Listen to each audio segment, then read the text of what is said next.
Isang mapagpalang gabi sa iyo, kabayan. Narito ang latest update natin dito po sa tatlong bagyo na ating binabantayan.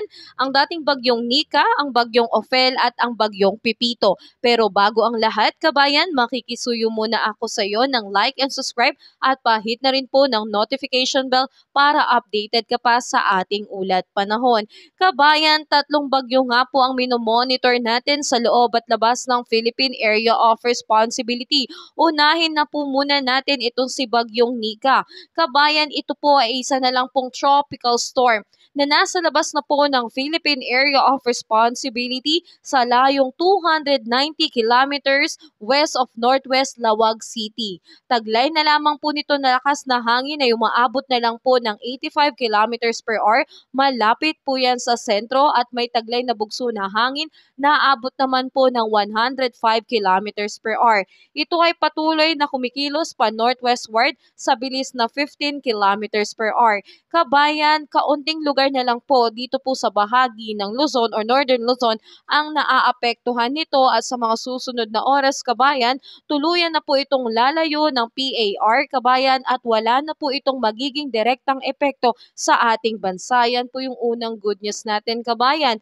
Pero pangalawa, kabayan, ito naman pong bagyong Ophel ay nakapasok na po sa loob ng Philippine Area of Responsibility. Ito po ay hindi good news, kabayan, dahil panibagong bagyo na naman po ito sa loob ng PAR. Ito po ngayon ay nasa severe tropical storm category na, kabayan. Nasa lokasyon po nito ay 835 kilometers east of Virac, Catanduanes. Ito po ay may taglay na hangin na aabot po ng 95 kilometers per hour. Malapit po yan sa sentro at bumubugso up to 115 kilometers per hour. Ito po ay patuloy na kumikilos pa west-northwestward sa bilis na 30 kilometers per hour. Kabayan, ito pong bagyong Ophel ay inaasahan nating tuloy-tuloy na kikilos pa west-northwestward. Babaybayin po ang karagatan ng Pilipinas hanggang ito po ay lumapit sa ating kalupaan, particularly, kabayan, dito po sa bahagi ng Luzon.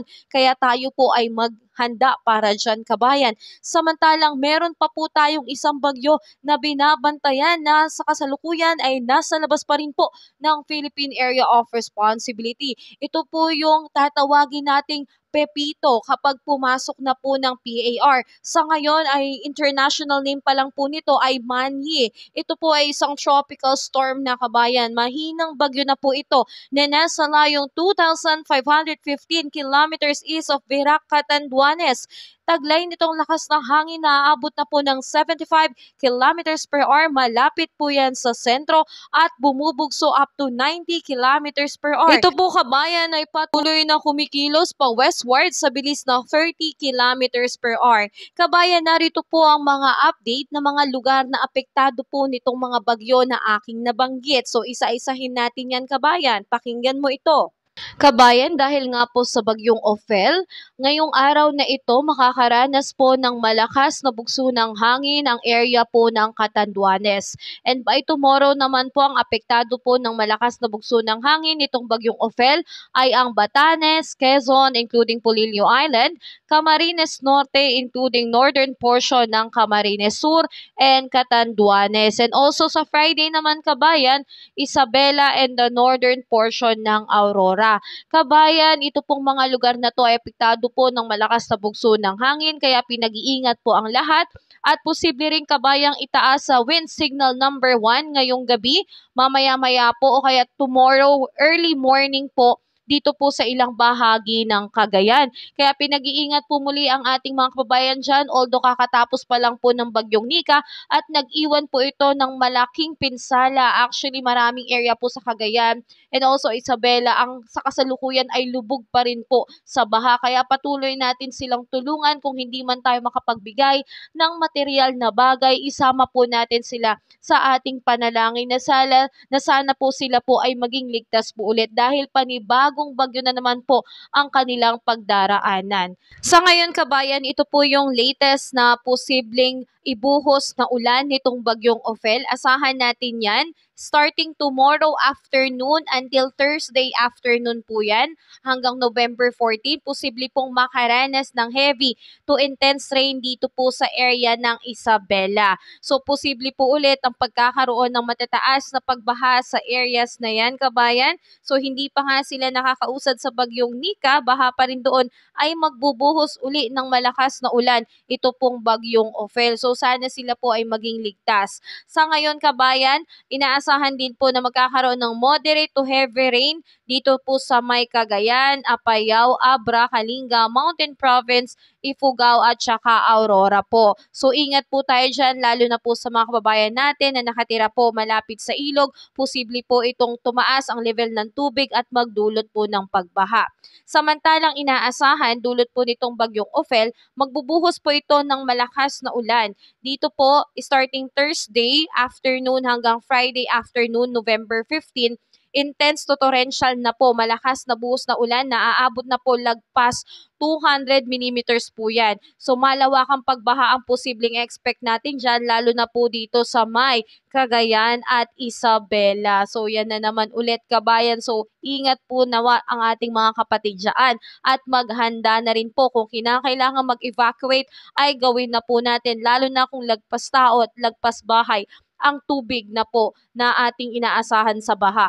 At dito rin, kabayan, heavy to intense rain 100 to 200 millimeters naman po dito sa may Apayao, Abra, Kalinga, Mountain Province at saka Ifugao. So ingat pa rin dahil posible po ang pagkakaroon ng pagbaha lalo na po sa mga low-lying areas, and moderate to heavy rain naman po dito sa Ilocos Norte, Ilocos Sur, Benguet, Nueva Vizcaya, Quirino at Aurora.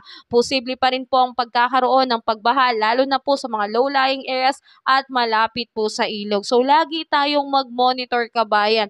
So nakakalungkot isipin na hanggang ngayon baha pa rin po ang ilang bahagi ng Isabela at Aurora at ilang bahagi po ng Luzon na siyang tinamaan nitong bagyong Nika. Pero hanggang ngayon, kabayan, ito na naman po, panibagong bagyo na naman, bagyong Ophel na naman po ang siyang magbubuhos ng malakas na ulan sa mga areas na nabanggit. Kaya sana, kabayan, ang ating mga kapatid na dyan ay nakatira, ay nakapag-evacuate na po at alerto po sa pagtaas ng tubig dahil hindi biro, kabayan, na sunod-sunod na lamang po, hindi pa tayo nakakaraos. Eto na naman po, bagyong Ophel na naman po ang hahagupit lalo na po sa area po ng Luzon. Kaya ingat po tayo dyan, kabayan. And speaking of track nitong bagyong Ophel, inaasahan, kabayan, na patuloy po itong mag-i-intensify, lalakas, at ito ay marireach nito yung typhoon category po. Posible po itong mangyari by tomorrow evening o Thursday morning po. At ang masama dyan, kabayan, ito po ay malapit na po sa ating landmass. So ang lapit na po nito sa central and northern Luzon. Kaya, kabayan, posible rin itong magkaroon ng landfall. So ingat tayo dyan. Sana protektahan ulit tayo nitong Sierra Madre, itong mahabang bundok natin, kabayan, na siyang magpapahina dito sa bagyong Ophel. Tulad ng ginawa nito sa bagyong Nika. So ipanalangin natin yan. Kaya dapat ay hindi natin inaabuso ang ating kabundukan dahil ito po yung mismo magpoprotekta sa atin lalo na po sa mga ganitong malalakas na bagyo. Paano na lamang po tayo kung magiging patag na po ang mga kabundukan na ito at wala ng puno? So dulot naman nito ay landslide, kabayan. Binabaha na nga, nagkaka-landslide pa. So malaking suliranin po ito sa atin kung kapag nagkaganon, kabayan. Kaya patuloy po tayong mag-antabay, kabayan, at posible ang landfall nitong bagyong Ophel ay dito po sa northern or central Luzon pagdating po ng Thursday ng afternoon or gabi. So antabayanan at mag-monitor po tayo lagi ng ating panahon dahil posible pong magbago itong direksyon ng bagyong Ophel. Kaya ipanalangin natin na sana nga humina at wag na lang pong magkaroon ng landfall lalo na po sa Luzon dahil hindi pa po tayo nakakabangon. Kaya, kabayan, patuloy pa kitang i-update sa susunod na ulat panahon tungkol dito sa bagyong Ophel at sa bagong bagyong Pepito. Kaya makikisuyo po ng iyong like and subscribe at pahit na rin po ng notification bell para ma-update pa kita sa susunod na ulat panahon. Ingat, kabayan, and safe day po sa lahat.